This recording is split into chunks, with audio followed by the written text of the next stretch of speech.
மாரணேந்திரன் மகாராஜா சோலைமலை இளவரசி போகலாம்னு சொல்ற வரைக்கும் அந்த சோலைமலை கோட்டையிலேயே தங்குறதா ஒத்துக்கிறாரு. இனி மாரணேந்திரன் மகாராஜாக்கும் சோலைமலை இளவரசிக்கும் என்னென்ன திருப்பங்கள் நடக்க போகுதுன்னு பார்க்கலாம். Welcome to Tamil story garden. அத்தியாயம் 11, அரண்மனை சீரை. மறுநாள் காலையில குமாரலிங்கம் உறக்கம் நீங்கி கண் விழித்து எழுந்தப்போ சூரியன் உதயமாகி மலைக்கு மேல வெகு தூரம் வந்திருப்பத பார்த்தான். அப்பா, இவ்வளவு நேரமா தூங்கிவிட்டோம். பல தினங்கள் தூக்கம் இல்லாமல் அலைந்ததற்கு பதிலாக இப்போது வட்டி சேர்த்து தூங்குகிறோம் போல் இருக்கிறது. இப்படி எண்ணி தனக்கு தானே நகைச்சுக்கிட்டான். சுற்றும் முற்றும் பார்த்து தான் படுத்திருந்த இடத்தை கவனிச்சதும் அவனுடைய நகைப்பு தடைப்பட்டது. முதல் நாள் காலையில தான் படுத்து தூங்கிய வசந்த மண்டபம் அல்ல அது அப்படிங்கறதையும், அந்த பழைய கோட்டைக்குள்ளே இடிஞ்சு கிடந்த பல பாலும் கட்டடங்களோட ஒன்றோட மேல்மச்சு தளம் அப்படிங்கறது தெரிஞ்சதும் அவனுக்கு ஒரே வியப்பும் திகைப்புமாய் போய்விட்டது.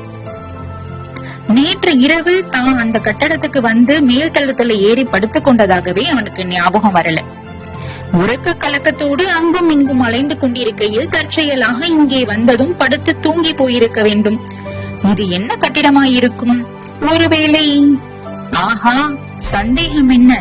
சின்ன நாச்சியார் அரண்மனை என்பது இதுவாகத்தான் இருக்க வேண்டும். இப்போ ஒவ்வொன்னா இரவுல கனவுல கண்ட நிகழ்ச்சிகள், கேட்ட சம்பாசனைகள் எல்லாம் குமரிக்கொண்டு ஞாபகம் வருது குமாரலிங்கத்துக்கு. உண்மையில் அவ்வளவும் கனவுதானா? கனவு என்றால் அனுபவங்கள் எல்லாம் அவ்வளவு உண்மை போல தோன்றுமா? ஒரே நாள் இரவில் 10-15 தினங்களின் நிகழ்ச்சிகளை உண்மை போல் உணர்ந்து அனுபவிக்க முடியுமா? அந்த அனுபவங்களும் 10-15 வருஷங்களில் நீடித்த அனுபவங்களை போல உள்ளத்தில் பதிய முடியுமா? இந்த பாழுங்கோட்டையில் ஏதோ மாய மந்திரம் இருக்கிறது. பொன்னம்மாள் சொன்னபடி மோகினி பிசாசு இல்லாவிட்டால் வேறு ஏதோ ஒரு மாய பிசாசோ பில்லி சூனியமோ கட்டாயம் இங்கே இருக்கிறது. சேர்ந்தார் போல் சில நாள் இங்கே இருந்தால் மனுஷனுக்கு பைத்தியம் பிடித்தாலும் பிடித்து விடலாம். உடனே இங்கிருந்து நடையை கட்ட வேண்டியதுதான். பொன்னம்மாளை மறுபடியும் பார்க்காமல் போய்விடுகிறதா? அழகுதான். பொன்னம்மாளாவது கண்ணம்மாளாவது 5ஆம் வகுப்பு கூட பூர்த்தியாகாத படிக்காத பட்டிக்காட்டு பெண்ணுக்கும் காலேஜ் படிப்பை எல்லாம் கரைத்து குடித்த தேசபக்த வீரனுக்கும் என்ன சிநேகம், என்ன உறவு ஏற்படக்கூடும்? இந்த பாழுங்கோட்டையிலே உள்ள ஏதோ ஒரு மாய சக்தியினால் தான் பொன்னம்மாளை பற்றிய நினைவே தன் மனதில் உண்டாகிறது. உடனே இங்கிருந்து புறப்பட வேண்டியதுதான்.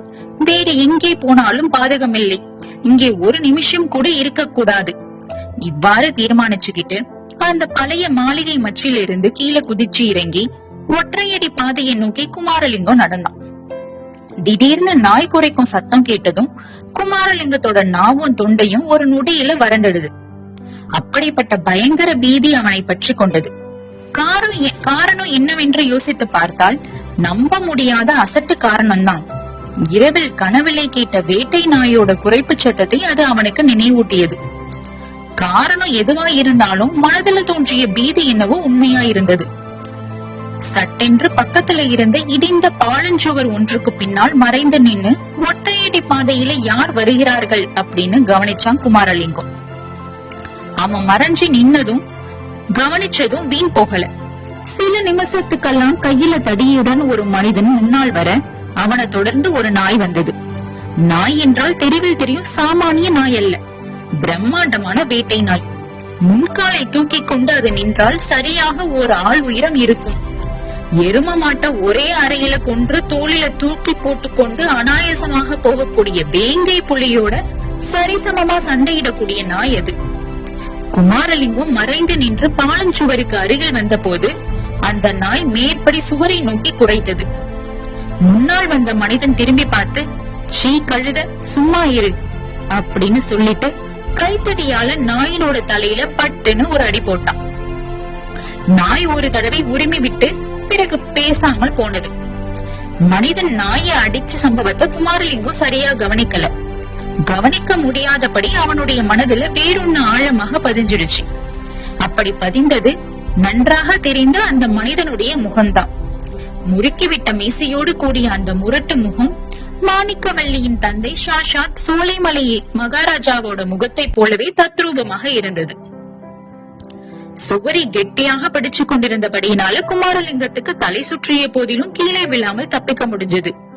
மனிதனும் நாயும் மறைஞ்ச பிறகு குமாரலிங்கம் கோட்டை மதில் ஓரமாக ஓடிய சிறு கால்வாய்க்கு சென்று முகத்தையும் சிரசையும் குளிர்ந்த தண்ணீரால அலம்பிக் கொள்ள விரும்பினான். அதனால தன் மனம் தெளிவடையும் அப்படின்னும் யோசனை செஞ்சு எங்கே போவதுன்னு தீர்மானிக்கலாம் அப்படின்னு யோசிச்சான். அந்த விதமே கால்வாயை நோக்கி நடந்து போனான்.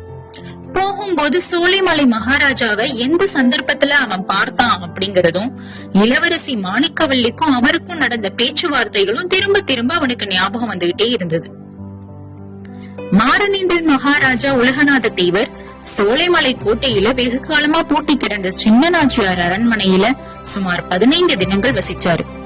அந்த அரண்மனை வாசம் ஒரு விதத்துல அவருக்கு சிறைவாசமா தான் இருந்தது.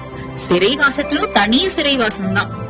ஆனாலும் சொர்க்கவாசத்தின் ஆனந்தத்தை அவர் அந்த நாட்கள்ல அனுபவித்துக் கொண்டிருந்தார். பகலெல்லாம் அந்த அரண்மனை சிறையோட மேல் மாடத்துல அவர் அங்கும் இங்கும் நடந்து கொண்டிருப்பாரு. அவருடைய கால்கள் நடந்து கொண்டிருக்கையில உள்ள என்னவோ ஆகாச கோட்டைகளை கட்டி கொண்டிருக்கும். ஒரு குறிப்பிட்ட பலகணியின் அருகே அவர் அடிக்கடி வந்து நின்று எதிரே தோன்றிய பெரிய அரண்மனைய பாப்பாரு. அந்த அரண்மனையோட மேல் மாடி முகப்புல சில சமயம் ஒரு பெண் உருவம் உலாவிக்கிட்டு இருக்கும். இளவரசி மாணிக்கவல்லி தமக்காகவே அங்கு வந்து நிற்கிறாள் அப்படிங்கறதும் உலாவுகிறாள் அப்படிங்கறத நினைக்கும் போதெல்லாம் அவருடைய உள்ளம் துள்ளி குதிக்கும். தினம் 3 வேளையும் வீரம்மா அக்கம் பக்கம் பார்த்துக்கிட்டு வந்து புறப்படுவா. சின்ன அரண்மனைக்கு ஒழுங்கா சாப்பாடு கொண்டு வந்து வைத்து விட்டு போவா. சூரிய அஸ்தமித்து இரவு ஆரம்பிச்சதோ இல்லையோ சிறை கதவு திறக்கப்படும். உடனே உலகநாத தேவர் கோதண்டத்திலிருந்து கிளம்பிய ராமபாணத்தை போல நீரே வசந்த மண்டபத்துக்கு போய் சேர்வார். சீக்கிரத்திலேயே மாணிக்கவல்லியும் அங்க வந்துடுவா. அப்புறம் நேரம் போவதே அவர்களுக்கு தெரியாது. வருங்காலத்தை பத்தி எத்தனையோ மனோராஜ்ய இன்ப கனவுகளை கண்டாங்க. இடையிடையே ஒருவரை ஒருவர் நேரமாகிவிட்டது அப்படின்னு எச்சரிக்கவும் செஞ்சாங்க. இருந்தாலும் வெகு நேரம் சென்ற பிறகுதான் இருவரும் தத்தம் ஜாகைக்கு போவாங்க. இப்படி ஒவ்வொரு தினமும் புதிய புதிய ஆனந்த அனுபவங்களை அவர்களுக்கு தந்துவிட்டு போய்கொண்டிருந்த காலத்துல ஒரு நாள் பகல்வேளை முழுவதும் இளவரசிய அரண்மனை மேல்மாடி முகப்புல காணாதபடியால உலகநாத தேவர் ஏமாற்றமும் கவலையும் அடைஞ்சாரு. அஸ்தமித்த பிறகும் வழக்கம் போல் வசந்த மண்டபத்துக்கு போய் அவர் காத்திருந்தும் வீணாயிற்று. ஏதேதோ விவரமில்லாத பயங்களும் கவலைகளும் மனதில் தோன்றி அவரை வதைத்தது. மனதை துணிவுபடுத்திக் கொண்டு பெரிய அரண்மனைக்கு சமீபமாக சென்று நின்றாரு. இருவர் பேசும் குரல்கள் கேட்டது. ஒரு குரல் மாணிக்கவல்லியோட இனிமை மிக்க குரல் தான். இன்னொரு குரல் ஆண் குரல். அவளுடைய தகப்பனாரின் குரலாகத்தான் இருக்க வேண்டும். அடர்த்தியான செடியின் மறைவிலேயே நன்றாக ஒளிந்துகிட்டு பலகணியின் வழியாக உலகநாத தேவர் உள்ளே பார்த்தார். அவர் எதிர்பார்த்தபடியே தந்தையும் மகளும் உட்கார்ந்து பேசிக்கிட்டு இருந்தாங்க.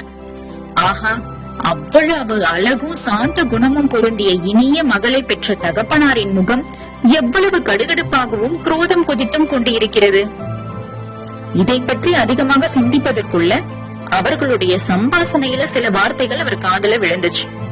உடனே பேச்ச காது கொடுத்து கவனித்து கேட்க ஆரம்பிச்சாரு உலகநாத தேவர்.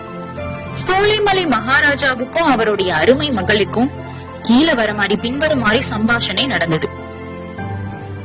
ஏதேது உலகநாத தேவனுக்காக நீ பரிந்து உருகி பேசுகிறதை பார்த்தால் கொஞ்ச நாளில் அவனை கல்யாணம் செய்து கொள்கிறேன் என்று கூட சொல்லுவாய் போலிருக்கிறதே. நீங்களும் தான் எனக்கு அடிக்கடி மாப்பிள்ளை தேட வேண்டிய கஷ்டத்தை பற்றி சொல்லுகிறீர்கள் அல்லவா? உங்களுக்கு அந்த கஷ்டம் இல்லாமற் போனால் நல்லதுதானே அப்பா? என் கண்ணே, உன் தாயார் காலமான பிறகு உன்னை வளர்ப்பதற்கு நான் எவ்வளவோ கஷ்டப்பட்டேன். அதை போல் இந்த கஷ்டத்தையும் நானே சுமந்து கொள்கிறேன். உனக்கு அந்த கவலை வேண்டாம். எனக்கு கவலை இல்லாமல் எப்படி இருக்கும் அப்பா?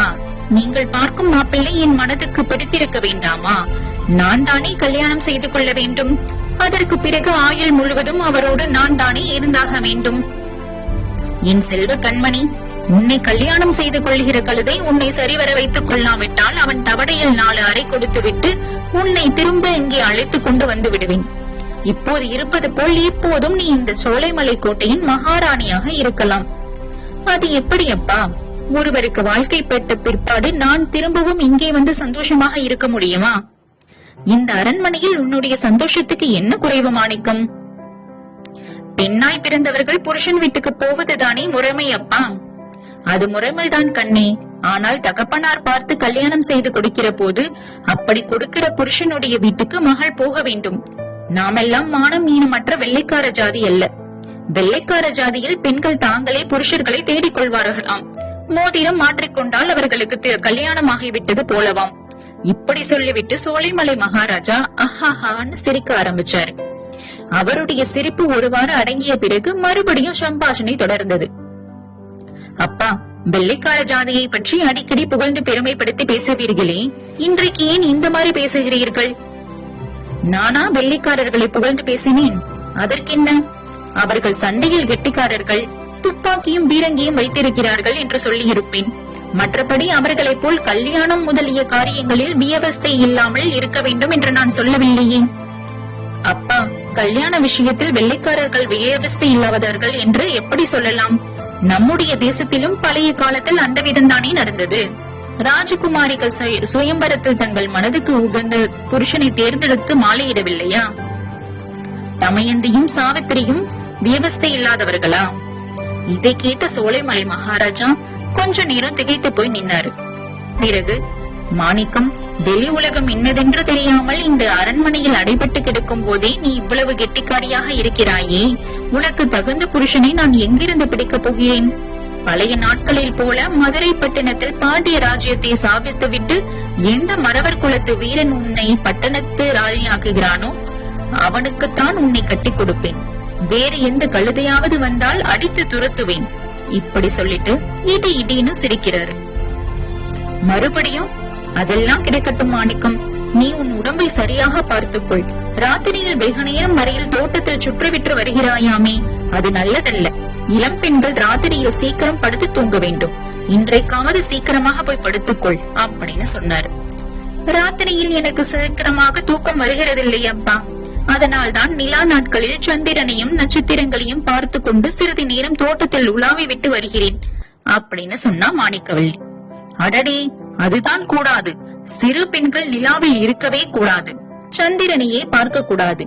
அப்படி சந்திரனையே பார்த்து கொண்டிருந்த பெண்கள் சிலருக்கு சித்தப்பிரமை பிடித்திருக்கிறது அப்படின்னு சொல்லி வந்த மகாராஜா திடீர்னு பேச்ச நிறுத்தி, அது என்ன சத்தம் அப்படின்னு கேட்டுட்டு பலகனின் வழியாக வெளியே பார்த்தாரு. மாணிக்கவல்லியோட முகத்துல பெரும் கிளர்ச்சியோட, ஒன்றுமே இல்லையே அப்பா, வெளியில் ஒரு சத்தமும் கேட்கவில்லையே அப்படின்னு சொன்னான். உண்மை என்னன்னா, சற்று முன்னால் மகாராஜா அங்கிருந்து போவதற்காக எழுந்திருந்ததை பார்த்த உடனே தோட்டத்துல செடிகளின் மறைவில் நின்று கொண்டிருந்த உலகநாத தேவர் இன்னும் கொஞ்ச தூரம் பின்னால நகர்ந்தாரு.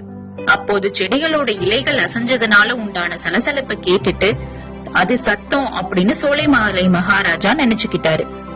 மேற்படி கேள்விக்கு உலகநாத தேவரோட காதுல விழுந்த போது அவருடைய குடலும் நெஞ்சும் நுரையீரலும் மேலே கிளம்பி தொண்டைக்குள்ள வந்து அடைச்சுக்கிட்டது போல இருந்தது. அப்போது நினைத்து பார்த்தாலும் குமாரலிங்கத்துக்கு மேலே சொன்னது போன்று தொண்டையை அடைக்கும் உணர்ச்சி ஏற்பட்டது. எப்படியோ சமாளிச்சுக்கிட்டு தட்டு தடுமாறி நடந்தான். சலசலன்னு சத்தத்துடன் ஓடிய தெளிந்த நீரையுடைய சின்னஞ்சிறு கால்வாயோட கரைய அடைஞ்சான். குளிர்ந்த தண்ணீரில முகத்தை நன்றாய் அலம்பிக்கிட்ட பிறகு தலையிலும் தண்ணீரை வாரி வாரி ஊத்திக்கிட்டான். ஓஹோ, இங்கேயே வந்திருக்கிறீர்கள் அப்படின்னு இனிய குரலை கேட்டதும் குமாரலிங்கம் தலை நிமிர்ந்து பார்த்தான். கையில ஒரு சிறு சட்டியோட பொன்னம்மா கரை மீது நின்னுட்டு இருந்தா.